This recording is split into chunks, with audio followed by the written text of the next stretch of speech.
Assalamualaikum warahmatullahi wabarakatuh. Perkenalkan, nama saya Abang Surfadlan dengan NIM E1031251024. Kelas Ilmu Pemerintahan A, mata kuliah Pemerintahan Nasional A. Dan dosen pengampunya Miss Dita Purnama, SIP MIP. Oke, kali ini kita akan membahas tentang sistem pemerintahan. Nah, tapi kita akan menganalogikan sistem pemerintahan itu sebagai desa kecil, sebuah desa kecil yang bernama Indonesia. Jadi hiduplah seorang kepala desa yang ambisius. Ia ingin desanya makmur, ia ingin mengurus segalanya sendiri, membuat aturan, membangun jalan, melayani warga yang sakit, dan menjaga keamanan di malam hari. Awalnya terasa hebat, tapi lama-kelamaan desa itu kacau. Banjir tak tertangani, perselisihan warga tak kunjung selesai, dan kepercayaan hilang karena satu orang yang kelelahan. Lalu datanglah para tetua yang bijak.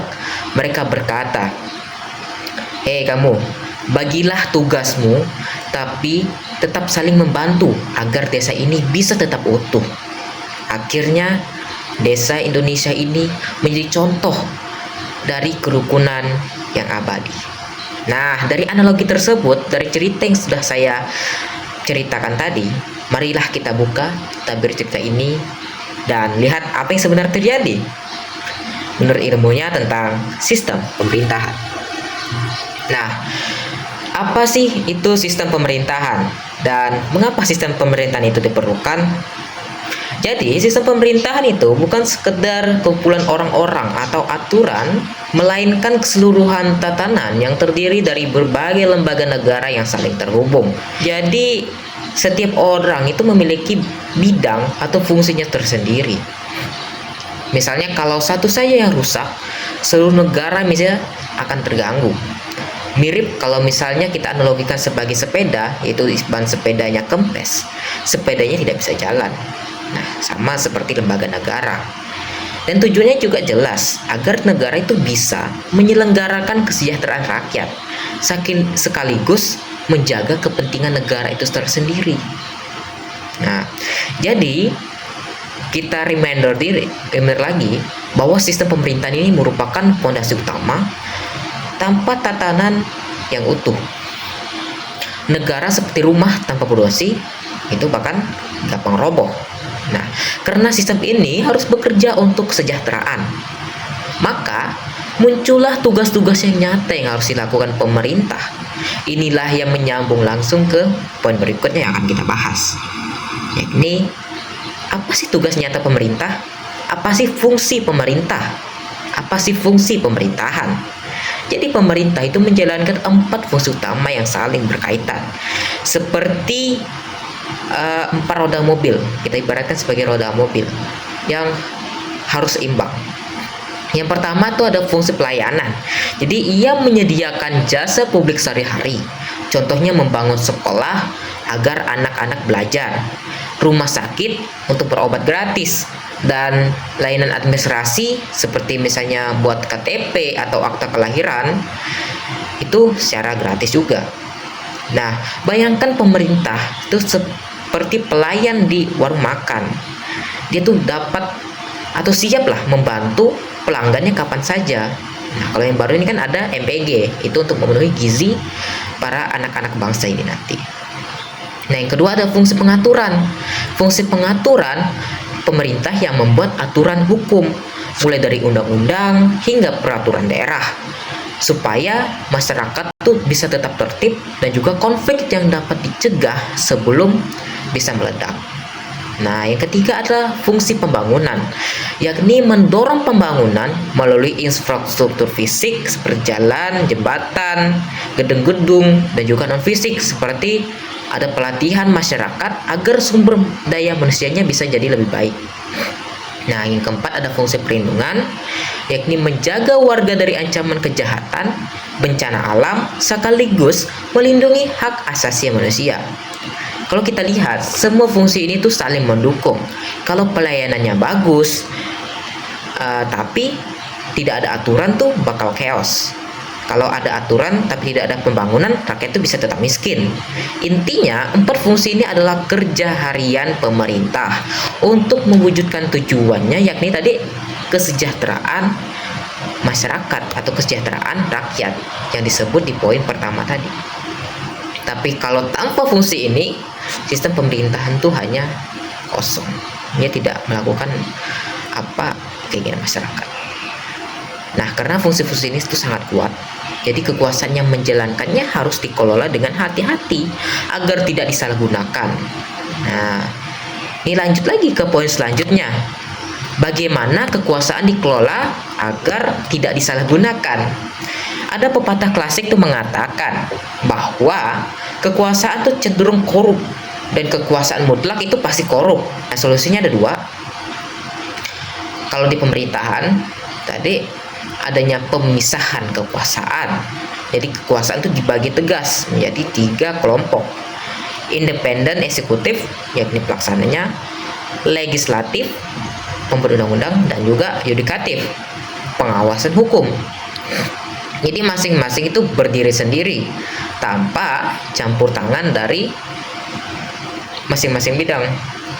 Nah, dan juga pembagian kekuasaan ini itu dibagi menjadi beberapa bagian lagi, tapi tetap ada ruang lah untuk saling bekerja sama dan juga saling berkoordinasi.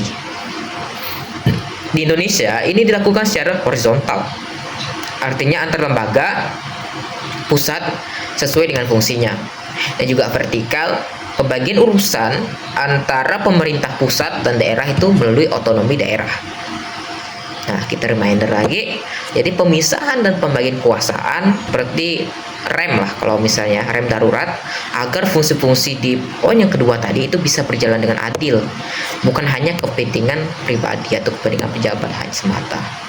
Jadi dengan kekuasaan yang sudah terbagi menjadi rapi, kita bisa lihat bagaimana hubungan-hubungan antar pembuat undang-undang dan pelaksananya itu diatur langsung menuju pilihan model pemerintahan. Nah, model pemerintahan yang kita tahu itu ada dua, yakni presidensial dan juga parlementer. Ini merupakan model besar di dunia ya, yang mengatur hubungan legislatif dan juga eksekutif. Kita mulai dari sistem parlementer, yakni eksekutif, yakni kabinet itu sangat bergantung kepada dukungan parlemen. Perdana Menteri itu dipilih oleh parlemen dan juga bisa dijatuhkan oleh mosi tidak percaya. Kelebihan dari sistem parlementer ini, keputusannya itu cepat karena mereka sejalan. Kelemahannya ya pemerintah itu sering goyah, tidak stabil karena sering bergantinya kabinet. Kalau misal presidensial, itu presiden merupakan kepala negara sekaligus kepala pemerintahan. Ia dipilih langsung oleh rakyat yang punya masa jabatan, juga ia memiliki masa jabatan yang tetap. Jadi itu dia tidak bisa dijatuhkan hanya karena alasan politik. Dan kelebihannya ya stabilitasnya bisa tinggi, sehingga itu bisa fokus pada pembangunan jangka panjang dan juga berkelanjutan. Jadi kedua model ini merupakan cara yang berbeda lah untuk menjalankan fungsi dan pembagian kekuasaan yang sudah kita bahas sebelumnya.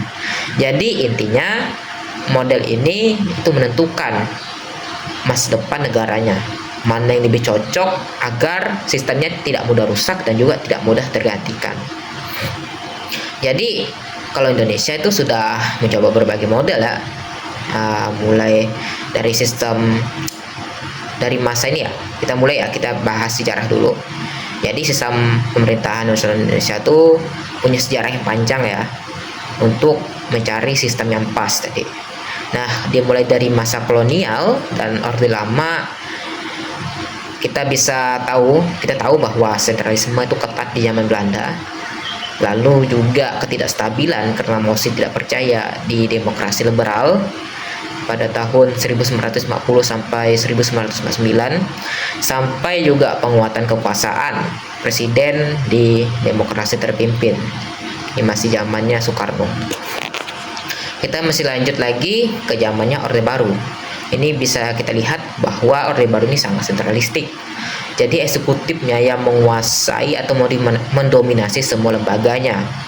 Nah, lanjut lagi ke era reformasi atau saat ini lewat amandemen Undang-Undang 45, pada tahun 1999 sampai 2002, Indonesia itu memurnikan sistem presidensial. Jadi, presiden itu bisa tetap kuat dan juga stabil, tapi diawasi ketat melalui checks and balance oleh DPR, Mahkamah Konstitusi, Mahkamah Agung, serta BPK.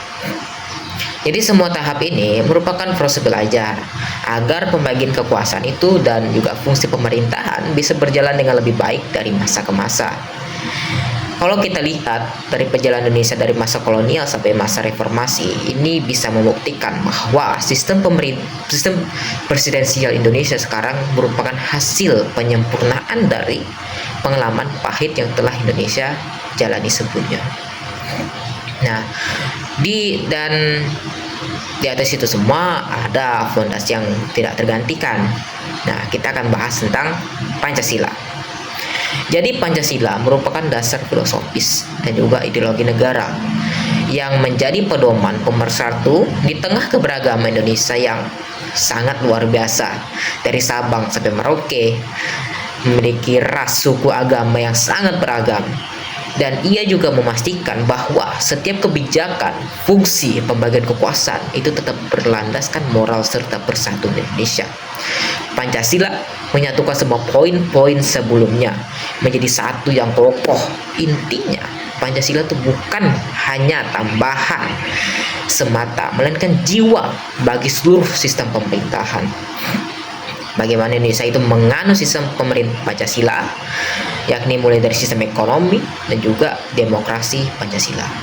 Dan ringkasannya, jadi sistem pemerintah Indonesia adalah keseluruhan tatanan lembaga yang saling bergantung untuk mewujudkan kesejahteraan rakyat melalui 4 fungsi utama, yakni pelayanan, pengaturan, pembangunan, dan perlindungan.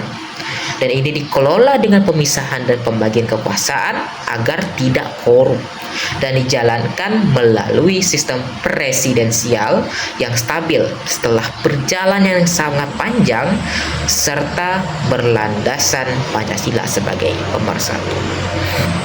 Baik, sekian video dari saya.